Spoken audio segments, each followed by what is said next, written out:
और अब कुछ अहम खबरों की बात करेंगे। ऑपरेशन सिंदूर के करीब 3 महीने बाद army chief general Upendra Dwivedi ने पाकिस्तान को घेरने की सबसे खतरनाक रणनीति से पर्दा हटाया।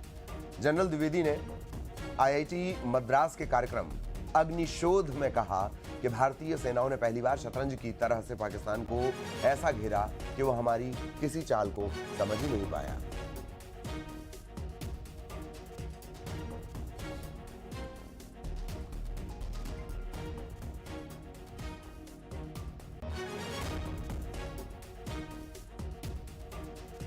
सेनाओं ने शतरंज की तरह चाल चली, सेनाओं को फ्री हैंड दिया गया था।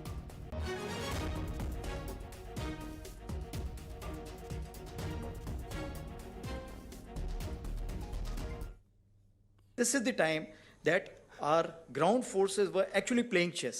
How many were going forward? How many were staying back? How many were moving somewhere else? So this kind of a chess move was there.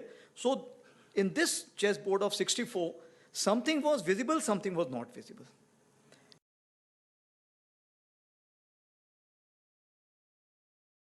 This is the time that our ground forces were actually playing chess. How many were going forward? How many were staying back? How many were moving somewhere else? So this kind of a chess move was there. So in this chessboard of 64, something was visible, something was not visible.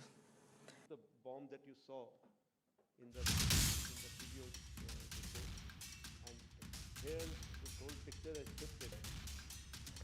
पाक को घेरने की रणनीति के बारे में ये जानकारी दी गई और पहली बार राजनीतिक स्पष्टता का भी जिक्र उन्होंने किया। तो ऑपरेशन सिंदूर के करीब 3 महीने बाद army chief general Upendra Dwivedi ने पाकिस्तान को घेरने की जो रणनीति है उससे पर्दा हटाया। अग्निशोध में उन्होंने ये बात कही। भारतीय सेनाओं ने पहली बार इस तरह से किया है, इस तरह से फ्री हैंड मिला। जनरल उपेंद्र द्विवेदी ने साफ किया कि पहली बार था कि रक्षा मंत्री ने तीनों सेनाओं के प्रमुखों से सीधे शब्दों में कह दिया कि बहुत हुआ। द्विवेदी के मुताबिक सेनाओं को दुश्मन के खिलाफ किसी भी तरह का एक्शन लेने की छूट दी गई।